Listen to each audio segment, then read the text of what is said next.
There are a ton of games on Steam. So many that most of them have only been played by like a few weirdos here and there. I would never think to try half of the content on Steam, but here's a way. I took a gamble and bought a random key for $1.80 and redeemed it with the purpose of reviewing whatever I was given.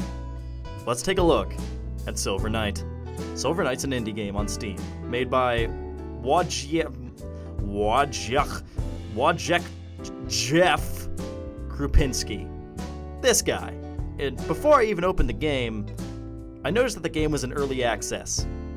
Now, someone out there might be like, Ugh, you can't review a game that isn't finished. You're dumb, Cole. but guess what?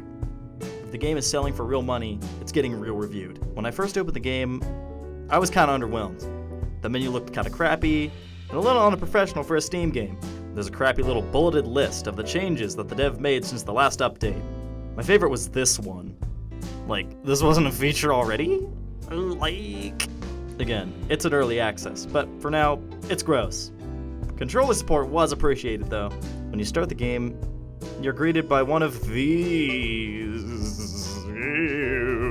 I'm sure there was a more intuitive way of teaching your UI and controls to your player, but enough nitpicks. The game uses this pixel art style that's really popular with a lot of these indie games, and it's usually good, but this one kind of sucks. To me, it seems a little flat and unstylized.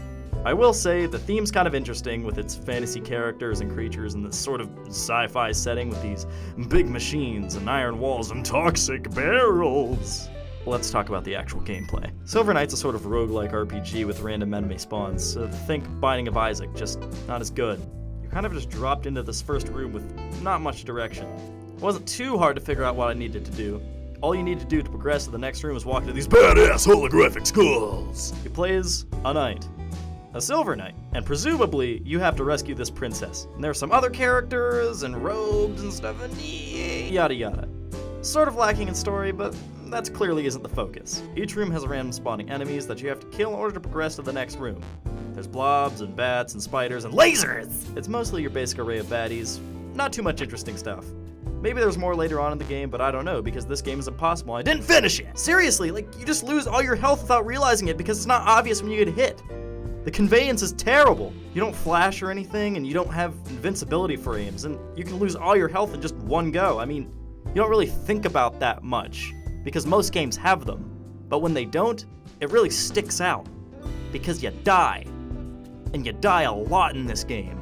Oh, and when you die, this happens.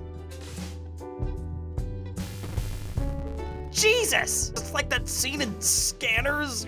Remember that guy? Overall, the gameplay is... You have two options when attacking. You have your sword and throwable items. The sword's range is kind of poopy, and the items are a little anticlimactic, especially when mixed with the audio. This is the sound it makes when you swing the sword. It doesn't make one. Maybe you were looking for this one? And even the items don't make that big of a noise. The bomb sucks. Look at this thing. With movement, all you can really do is walk around, but you can dodge too. When you dodge, you go like, whoa!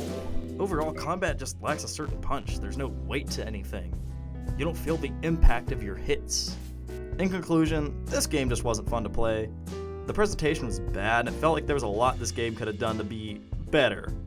So, was Silver Knight a jackpot or a bust? Maybe it'll be good later on. But for now, Silver Knight is a total bust.